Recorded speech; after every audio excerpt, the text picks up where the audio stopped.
most heroic thing we can do now. Let's look the truth in the face.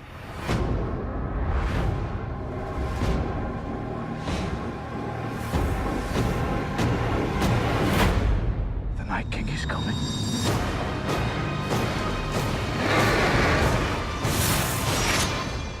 The dead are already here.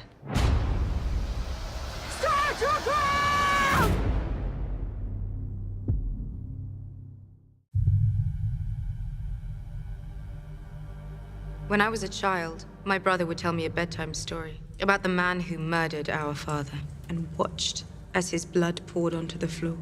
He told me other stories about all the things we would do to that man once we took back the Seven Kingdoms.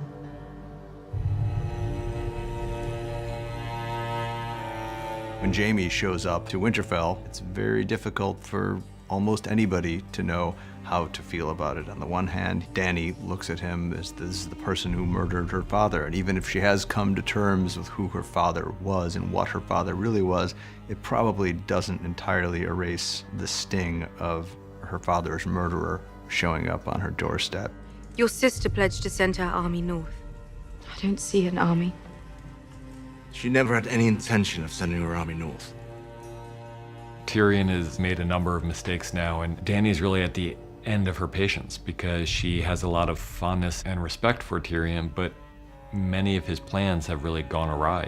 And now Jaime Lannister's here, but not with the Lannister army. Your Grace, I know my brother. Like you knew your sister.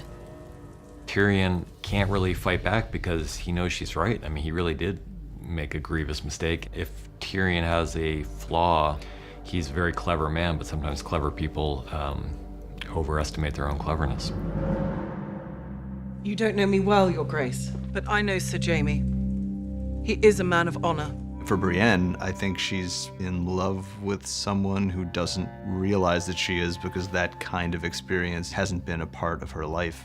She's feeling things that she can't really process because she never grew up in a world where those things were an option. She's so used to Jaime taunting her and being the kind of nasty Jaime Lannister of old that she's just suspicious at first that he's playing her and that he's gonna reveal his true intent.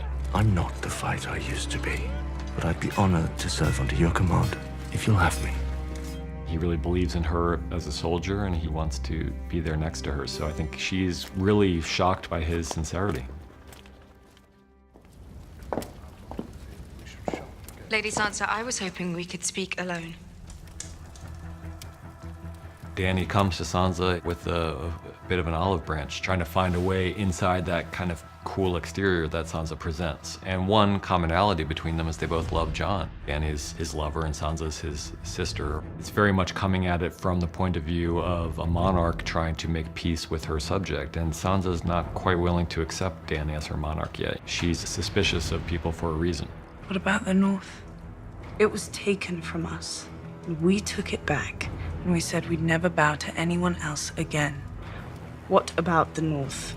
She's had too many hard experiences not to be suspicious of people, and she sees Dany as possibly a tyrant, as someone who's has a lot of power and is seeking to get even more.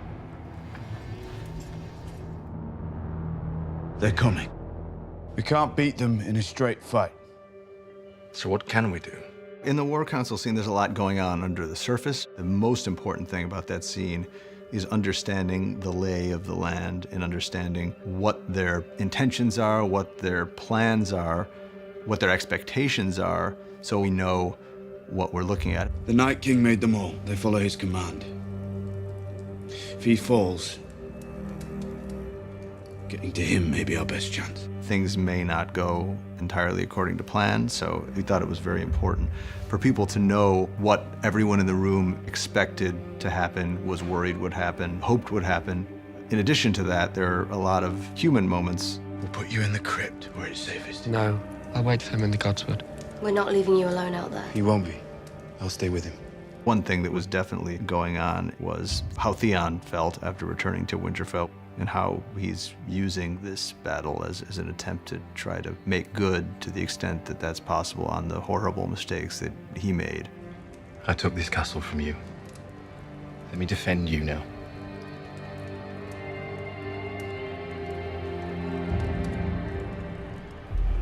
You're not the knight? Women can't be knights. Why not? Tradition. Any knight can make another knight. Kneel, Lady Brienne. Brienne has been more knightly than any of the knights I think we've seen. I mean, she's a paragon of strength and honor and being true to your word. When Jaime knights her, it's a general kind of validation she's wanted her whole life. But even more importantly, it's the acceptance and validation of Jaime, who she obviously has feelings towards that she's never really come to terms with or even allowed to bubble to the surface of her consciousness, but they're there all the same, and we can see all of those things swirling. Sir Brienne of Tarth, Knight of the Seven Kingdoms.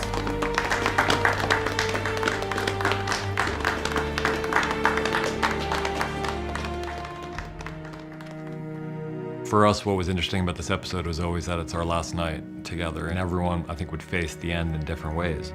We're probably going to die soon. I ought to know what it's like before that happens. Some characters want to make love for the first time because they've never done it before.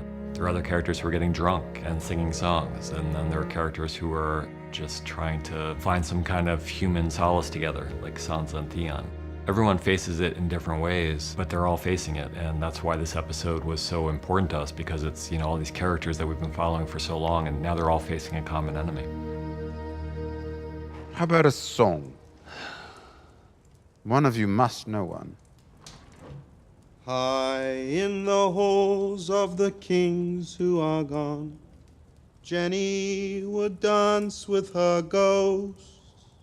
Daniel's got a really lovely voice, and we knew we wanted a song in this episode. We've had a song in several of the seasons. We haven't had an original in a while, so this felt like the place for it, and Daniel felt like the singer. The ones who'd been gone for so very long, she couldn't remember their names.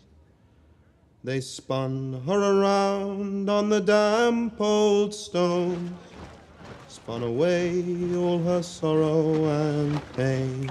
The song, I believe, is in George's books, at least the first verse is in the books, and then we added some lyrics and Ramin came up with the music for it. Wanted to leave, never wanted to leave, never wanted to leave.